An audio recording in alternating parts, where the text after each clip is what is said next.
Assalamualaikum warahmatullahi wabarakatuh. Perkenalkan, nama saya Lintang Aura Syufi dengan NIM 212410102 dari program studi Sistem Informasi dari mata kuliah Jaringan Komputer kelas B.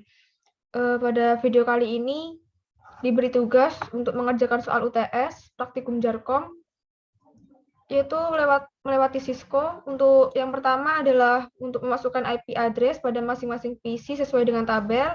Lalu pada bagian 2, bagian switch, yaitu mengubah hostname menjadi S0, misal itu switch 0 untuk memberi banner dengan tulisan authorized personal only, memberi password UTS Jarkom, lalu memberi password rahasia dan menyimpannya ke NVRAM. Untuk soal Word-nya juga ada di sini. Jadi kita mengerjakan ada 9 soal. Lanjut ke Cisco. Di sini saya sudah memasukkan IP address di masing-masing PC, PC 0 sampai PC 7, dan saya menyisakan PC 8 di sini belum saya isi. Untuk switch-nya juga sudah saya isi, untuk switch 0 dan switch 1, dan switch 2 saya sisakan. Untuk PC 0 bisa kita lihat di IP configuration, di sini sudah ada isinya.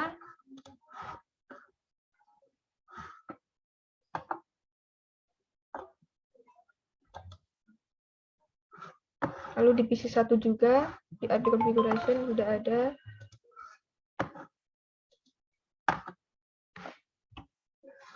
Lalu ada di PC 2. Juga sudah saya isikan. Di PC 3 juga sudah sesuai. Di PC 4. Lanjut ke PC 5. Di sini sudah ada juga. Lanjut ke PC 6. Ada. PC 7. Nah, sudah ada. Lanjut ke PC 8. Di sini sesuai dengan tabel, kita memasukkan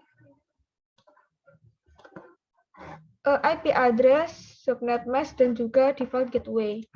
Kalau PC 8 di sini 192, 168, 3.4. Untuk subnetnya itu langsung otomatis. Lanjut ngisi default gateway di sini 192, 168, 3.1. Sudah benar. Untuk DNS server di sini saya isikan 8 kali. Kenapa angka 8? Soalnya itu DNS server yang sering digunakan. Nah, di sini udah nambah ya complexionnya menjadi 85. Lanjut untuk ke switch 0. Nah, di sini sudah saya isikan bagaimana cara mengkonfigurasi switch. Switch 1 juga sudah. Seperti ini. Sama, hanya saja membedakan itu hostname-nya. Kalau switch 0 itu berarti S1, kalau S0, kalau switch 1 berarti S1, dan switch 2 berarti S2. Lanjut kita coba di sini masuk ke CLI. Di sini kita enter. Lalu cara untuk menyalakan switch-nya itu dengan cara enable. Enable ini berfungsi untuk menyalakan switch atau menjalankan switch-nya. Enable. Lanjut kita mengkonfigurasi yaitu dengan conft. Sini kita enter. Nah, di sini ada muncul untuk masuk ke configuration commands. Di sini configuration commands. Lanjut kita memberi hostname, memberi nama. Hostname kalau S2 switch 2 berarti S2. Nah, hostname di sini berfungsi untuk mengubah nama switch sesuai dengan perintah pada bagian switch pada switch 2 berarti S2. Nah, jadi namanya nanti akan berubah menjadi S2 seperti ini. Tadi kan switch, jadi S2 di sini. Setelah ngirim hostmate, lanjut kita mengenable password rahasia. Enable secret rahasia, maaf. Enable secret rahasia. Kita enter. Di sini enable secret rahasia untuk memberikan keamanan pada perangkat. Jadi nanti kita akan memberikan password dan passwordnya nanti itu dirahasiakan. Nah, password yang sudah kita buat ini nanti tidak bisa dilihat oleh siapapun. Jadi meskipun ada admin, meskipun itu admin sendiri, jadi password tersebut sudah dienkripsi. Seperti itu. Lanjut setelah enable secret rahasia, kita masuk ke line konsol 0. Kita enter. Nah, line konsol 0 di sini berfungsi untuk melakukan konfigurasi di port konsol nanti agar bisa terkonfigurasi login pada perangkat. Nah, fungsinya juga untuk memberikan keamanan pada password login, pada password saat login dan masuk ke dalam perangkat. Nah, di sini udah masuk ke port config line di line konsolnya, lalu kita masukkan passwordnya. Nah, password yang sudah diberikan tadi ada password UTS jarcom. Nah, kita enter. Setelah masuk, lanjut kita login. Di sini masuknya login ke di sini agar switch nanti memeriksa password setiap kali ada yang terhubung melalui port konsol, yaitu line konsol tadi. Setelah login kita keluar, kita exit. Di sini exit maksudnya untuk keluar dari konfigurasi di port konsol. Habis kita keluar, kita buat banner MOTD, yaitu authorized personnel only. Banner MOTD authorized personnel only. Benar.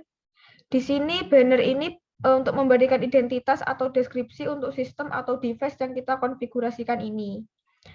Habis kita berikan identitas, kita keluar yaitu exit. Nah, sudah, lalu kita enter lagi. Lanjut kita copy running config startup config. Nah, copy running config startup config.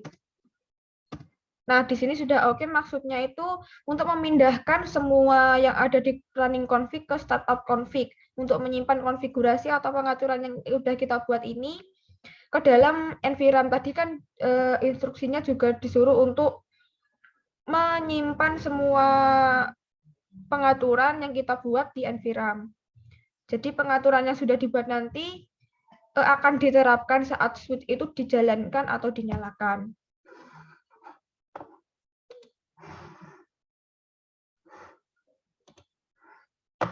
Nah,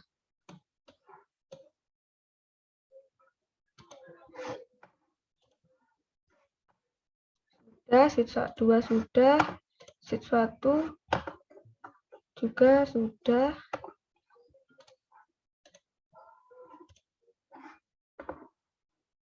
Nah, kita lanjut ke soalnya. Di sini ubahlah bilangan desimal 180 ke biner. Jadi di sini karena 180 itu berarti dibagi 2, di sini kalau 180 dibagi 2 berarti 90, sisanya 0, terus 90 dibagi 2, 45 dengan sisa 0, lalu 45 itu dibagi 2, 22 sisa 1, 22 dibagi 2, 11 sisa 0, 11 dibagi 2 sama dengan 5 sisa 1, 5 dibagi 2 sama dengan 2 sisa 1, 2 dibagi 2 sama dengan 1 sisa 0, dan 1 dibagi 2 sama dengan 0 sisa 1. Nah, kalau biner itu kita ambil sisanya dan kita baca dari bawah. Berarti 101, 10100. Lanjut ke 190. Di sini kita ubah menjadi oktal. Kalau oktal itu 8, berarti di sini 190 dibagi 8, berarti 23 sisa 6. Terus 23 dibagi 8 sama dengan 2 sisa 7. Lalu sisa 2 dibagi 8 sama dengan 0 sisa 2. Nah, oktalnya itu berarti 276. Sama bacanya itu dari bawah. Untuk soal yang ke C ini 200 kita ubah menjadi heksadesimal. Di sini heksadesimal itu bobotnya itu ada 16. Berarti di sini angka 200 ini dibagi 16 sama dengan 12 sisa 8, lalu 12 dibagi 16 sama dengan 0 sisa 12. Nah, 12 di sini tuh sama dengan C karena yang kita lihat itu bahwa kalau 1, 2, 3, 4, 5, 6, 7, 8, 9, 10-nya itu A, 11-nya itu B, 12-nya itu C. Berarti kalau ini sisanya 8 berarti ya 8, kalau 12 berarti itu C. Berarti C 8.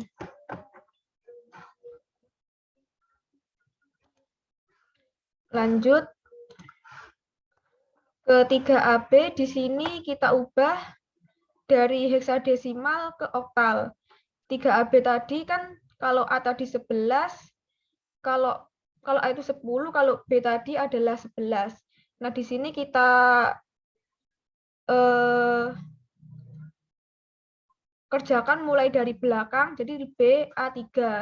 Berarti di sini kalau 16 berarti 16 pangkat 0, A dikali 16 pangkat 1 ditambah 3 dikali 16 pangkat 2. Di sini kalau B tadi benar hasilnya 11.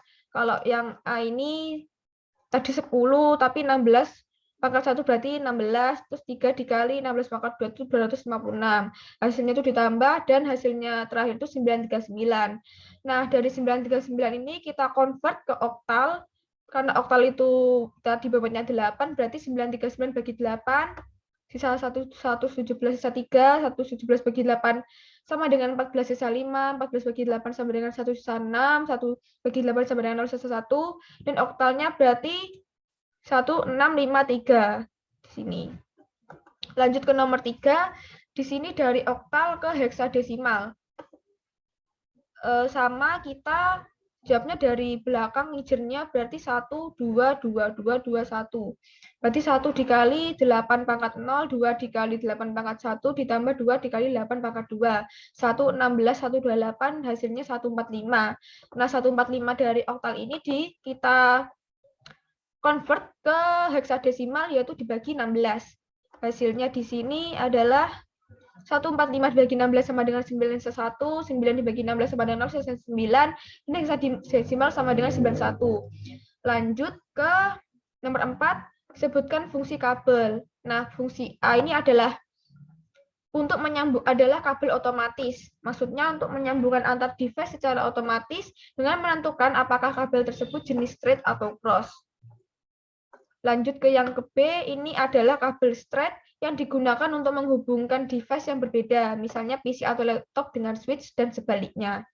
Lalu yang ketiga ini, yang ke C adalah kabel crossover yang digunakan untuk menghubungkan device yang sama, misalnya PC laptop dengan PC laptop juga, atau switch satu dengan switch yang lain. Lanjut ke soal nomor 5, yaitu sebutkan fungsi dari kabel straight. Seperti yang tadi, fungsi dari kabel straight adalah sebagai media penghubung dari dua perangkat yang berbeda jenis, seperti PC dan switch. Untuk soal ke-6, apakah perintah untuk mengaktifkan switch? Tadi di Cisco kita udah dijelaskan, yaitu untuk mengaktifkan atau menyalakan switch itu menggunakan switch enable ini untuk bukti SS-nya. Untuk soal nomor 7, yaitu apakah fungsi dari line konsol 0 ini digunakan untuk melakukan konfigurasi pada port konsol agar terkonfigurasi dan login atau masuk ke perangkat. Line konsol 0 ini juga berfungsi untuk memberikan keamanan pada password saat masuk ke perangkat. Nah, seperti itu. Lanjut ke nomor 8, bagaimana cara mengubah password dari konsol. Ini seperti ini, bukti screenshot-nya. Setelah melakukan konfigurasi di port konsol nanti agar bisa terkonfigurasi login pada perangkat. Nah, fungsinya juga untuk memberikan keamanan pada password saat login atau masuk ke dalam perangkat. Bisa kita lihat di sini, kita masukkan password UTS Jarkom. Jadi password tersebut tidak bisa sembarangan dilihat meskipun itu adalah admin. Lalu kita login agar Swift nanti memeriksa password setiap kali ada yang terhubung melalui port konsol yaitu line konsol, dan kemudian kita exit untuk keluar dari port konsol atau line konsol 0 tadi. Lanjut ke nomor 9, kabel yang digunakan untuk menghubungkan antara suatu server dengan workstation itu adalah menggunakan kabel jaringan. Sesuai dengan fungsinya, yaitu digunakan untuk menghubungkan antara satu server dengan workstation ataupun sebaliknya. Komputer juga membutuhkan sebuah media transmisi untuk dapat terhubung dan melakukan segala bentuk kegiatan di sebuah jaringan komputer. Mungkin dari saya sudah cukup. Kalau ada salah kata mohon maaf. Wassalamualaikum warahmatullahi wabarakatuh.